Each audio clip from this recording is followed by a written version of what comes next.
Sa ating sunod na istorya, kinilig at napasana all na lamang ang mga naka-witness ng wedding proposal sa isang airport ng kauuwi lamang na overseas Filipino worker.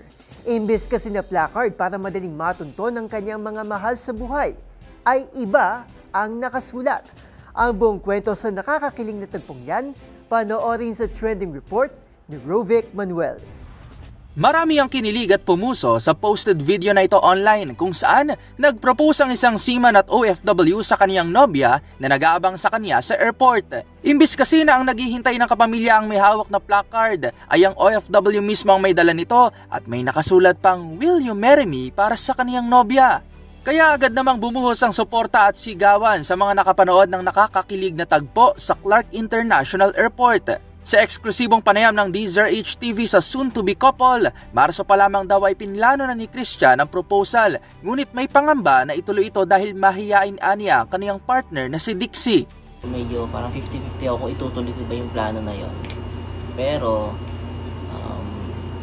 ayun, nag-stick pa rin ako sa plan na yon.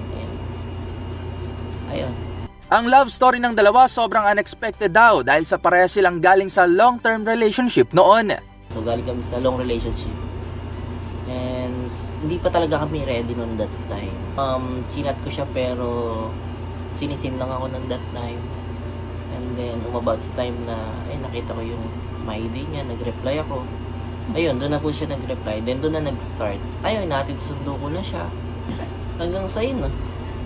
May kabaan niya kay Christian noong una na gawin ang plano pero nang maging buo ang kaniyang desisyon, lakas loob na niya itong ginawa sa harap ng maraming tao. Pero hindi ko na-expect na may mga sumakay din pala. So yun na lang. Parang napuno ata yung airport, ay yung airplane nung so expect ko na parang ang dami yatang tao sa labas. Kasi puno yung puno yung Emirates noon that time. So pinagpapakuwiso na ako, ganito ganyan. Kasi pinapalang ko na lang yung mukha ko, sabi ko. So ayun, naging successful naman. Na-surprise ko naman siya. Ayon naman kay Dixie, successful ang naging plano dahil talagang nasurpresa siya sa ginawa ni Christian. Ang alam ko, susundo lang naman kami. Biglang may pagganon.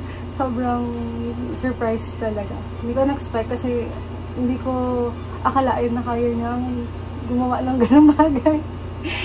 Tinutulak-tulak na ako sa harap ng family niya.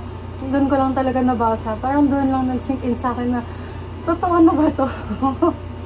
Dagdag pa ni Christian, unexpected rin daw ang suporta ng mga nakasaksi sa kaniyang proposal dahil ang ilan tumigil pa at naghintay sa loob ng airport habang hinihintay ang matamis na aido ni Dixie. Yung mga palabas, as in naghintay po talaga sila dun sa moment na yun para, ano yun po yun, yung moment is parang sa amin lang talaga. Dalawa. So parang naghintay yung mga lalabas. Doon sila sa loob. Sa loob. Oo, ang galing nga po. Nagbigay naman ng mensahe para sa isa't isa ang soon-to-be husband and wife na nakatakda ng ikasal sa Mayo ngayong taon. Siguro isa siyang malaking blessings para sa akin. Ayun. Alam naman na ikaw talaga yung answered prayer ko.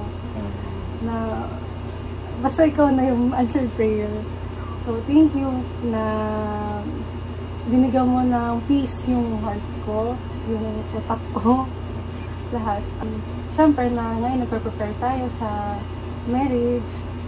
So, patuloy lang tayo dun sa kung ano yung gusto ni Lord sa atin. Para at least, siyempre, kung ano yung will ni Lord sa atin, talagang yun yung para sa atin. Para happy lang.